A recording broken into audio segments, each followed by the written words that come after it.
Reproduction of HIV is a very complicated process, as we understand that HIV is a retrovirus and humans it affect in the T4 cells, and we are a eukaryotic very evolved form of organism.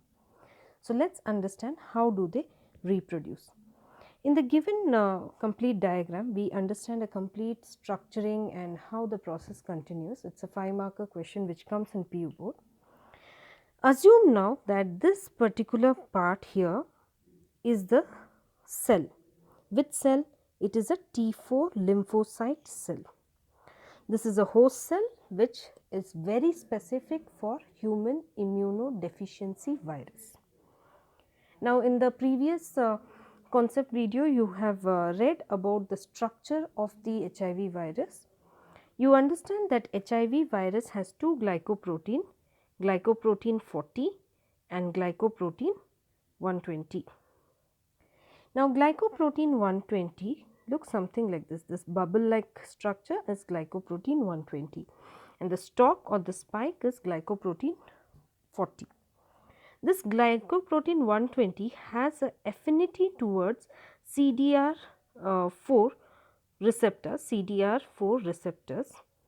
Along with these receptors, other receptors I have put down here, CCR5, CXCR4. These are some other receptors where there is affinity to. Now, assuming this 120 glycoprotein receptor has come and bound to the receptor, the conformation, the configuration of this entire complex starts changing. Once the complex or the configuration starts changing, the structure of glycoprotein 120 nullifies, or it is like completely dissolved out, leaving out only the structure. This part, can you see here? This part is glycoprotein 40. Now, glycoprotein 40 starts getting pulled away, it completely moves away, giving a gap in the plasma membrane. Finally, you can see that the entire retrovirus here, the HIV, starts pulling out and it has given a gap for the entire inner content to come inside. So, it spills off.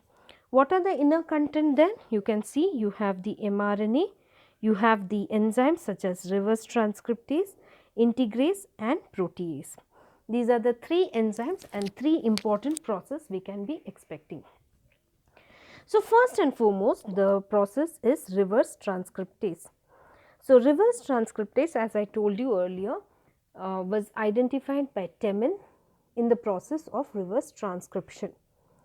So, what is reverse transcription? It is synthesis of DNA from RNA. So, we already have RNA in case of the virus. So, you can see here we have the RNA. So, this RNA is now synthesizing DNA. Which DNA? Viral DNA. We could be specific here, we are synthesizing viral DNA. This viral DNA is single stranded just like the RNA synthesized.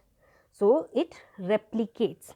So, here the process of replication takes place and replication forms a double stranded DNA. Now, the double stranded DNA which is being present is completing the first step of reverse transcription.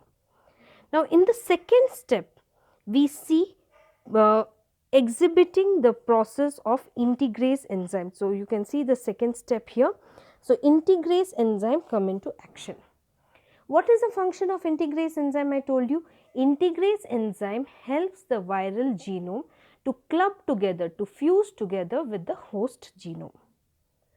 So, here the viral genome fuses with the host genome by entering into the nucleus. So, the next thing you can see, the double stranded DNA along with integrase enzyme enters into the host nucleus. In the host nucleus, already there is a host genome sitting, to which with the help of integrase, viral genome becomes a part. It becomes a very complicated structure now. Now, whenever the host genome is going to replicate, viral genome also replicates. So, with the the utilization of host machineries for transcription and replication, now this viral DNA starts functioning. So, even while it wants to transcribe, it transcribes its own mRNA. So, this mRNA which is being transcribed will have parts of both host and the virus, because of which the proteins which is produced might not be required for these viruses. So, viruses now go for the third step and the third enzyme. The third step is proteolysis, and the enzyme what is required is protease enzyme. Now, this protease enzyme will cleave these proteins at various sites like this, it cleaves.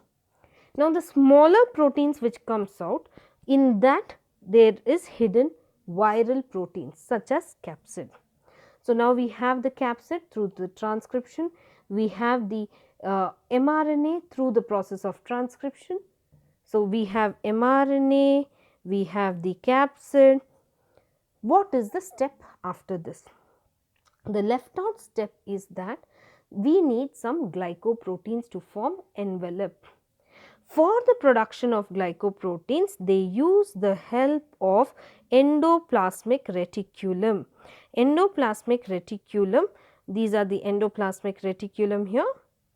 These endoplasmic reticulum again of the host helps in synthesis of the envelope outside. The glycoprotein envelope is being synthesized by this endoplasmic reticulum. So, now our virus is ready to affect another new cell. This is how the replication or the reproduction of HIV takes place.